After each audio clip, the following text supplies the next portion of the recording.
What would you do if the person you trusted with your life turned out to be your executioner?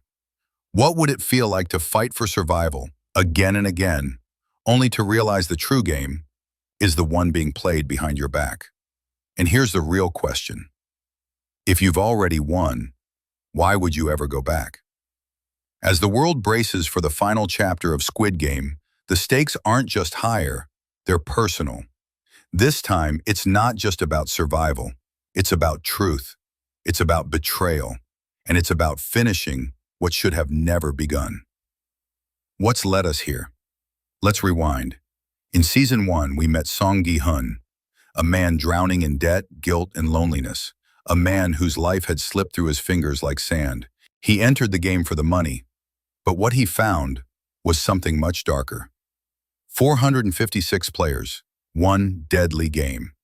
Red light, green light, tug of war, glass bridge, and a monstrous doll named Gi-hun that haunted our dreams.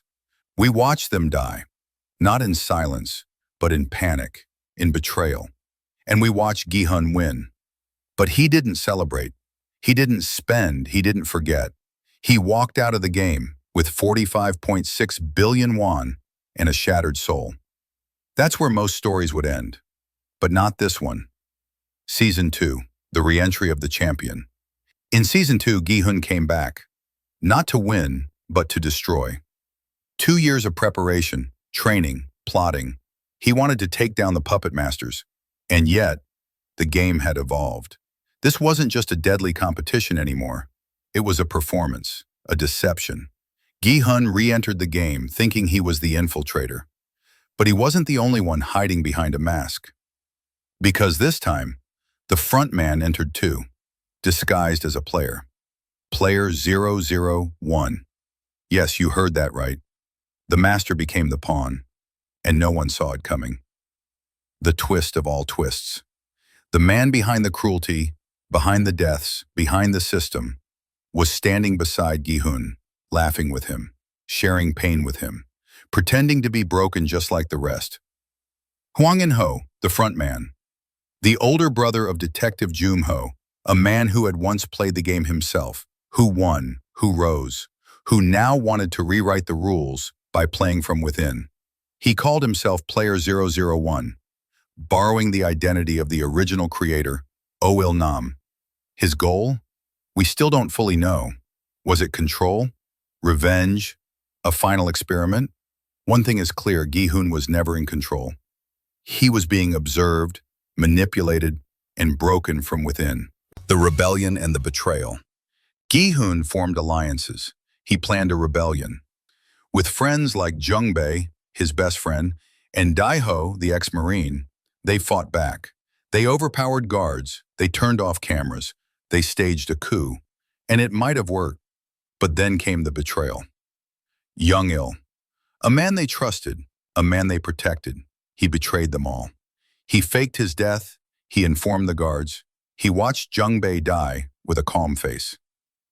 Jung-bae's death wasn't just emotional, it was symbolic. He was Gi-hun's last piece of hope, and with him gone, Gi-hun was alone. Again. Gi-hun's despair, the psychological toll. Let's pause here, because we need to ask ourselves, what happens to a man who's lost everything? Twice. Gi-hun is more than a player now. He's a ghost in a game where every connection is a liability. He feels guilt for the lives lost, for Jung-bae for trusting the wrong people, and for being part of the system he once promised to destroy. He doesn't know the front man is In-ho. He doesn't know Jung-il betrayed him, but he knows one thing. He must finish it, no matter the cost. Season 3, what's coming? And now, Season 3, the final season, the final reckoning. What do we know? We know the games are back, deadlier than ever. Kyeol-soo, the new killer doll, will preside over a brutal version of jump rope played on a high bridge. One misstep, you don't fall into failure, you fall into death. Another game places players in teams and throws them into a maze filled with traps and weapons, an engineered collapse of trust. And then there's the baby. Yes, a baby is born during the games, a scream, a cry, a new life, in a place built on death. Is it a metaphor for hope or just another layer of psychological torture. The final conflict, Gi-hun versus the frontman. This season will be about one thing, the face-off. Gi-hun versus Hwang In-ho, the player versus the puppet master. But here's what's heartbreaking. They're both broken men. Gi-hun has lost everyone. In-ho lost his brother. They are enemies, yes, but also reflections of each other. And when the truth comes out that the front man was player 001, that the betrayal came from within, will Gi-hun snap? Or will he find the strength to rise? The endgame. Here's what we predict. Detective Jun-ho might return. He never truly died in season 1. He fell off a cliff, but we never saw the body. He may be alive, watching, waiting. Gi-hun might make it to the end, not to win, but to end the game. The secret behind who funds the Squid Game, the VIPs, the architects, might finally be revealed. A second rebellion could rise, not from Gi-hun, but from the spectators themselves. And the final death might not be Gi-hun's or the frontman's, but humanity itself as it's buried under the greed, violence, and spectacle that Squid Game represents. Closure, the mirror we can't look away from. In the end, Squid Game was never just about games. It was a mirror, a reflection of how far we'll go for money, how quickly we'll turn on each other, and how, even in the darkest places, someone might still try to do what's right. Season 3 isn't just the end of a series, it's the end of an idea. The idea that we can survive without losing who we are. The idea that justice, even in a broken world, is worth fighting for. So as the episodes drop and we watch with popcorn and racing hearts, ask yourself this. If you were given the choice to play, would you? And more importantly, would you survive? And as the final curtain falls on Squid Game, we're left with more than just answers. We're left with questions that linger.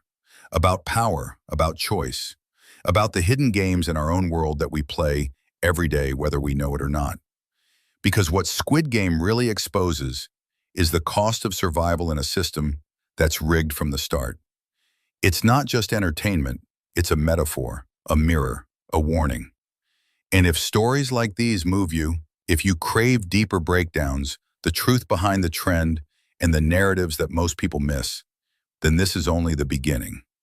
Here on Captain Current, we don't just report the news, we decode it. We analyze the emotions behind the headlines. We ask the questions others are too afraid to ask. From global controversies to cultural phenomena, from political power plays to pop culture revolutions, this is where curiosity meets clarity. So if you found yourself leaning forward, caught in the storytelling, hungry for more, hit that subscribe button. Join the conversation in the comments, because the world doesn't stop turning, and neither do the stories behind it. This is Captain Current, where we break it down so you can see the world like never before. Stay sharp, stay curious, and I'll see you in the next one.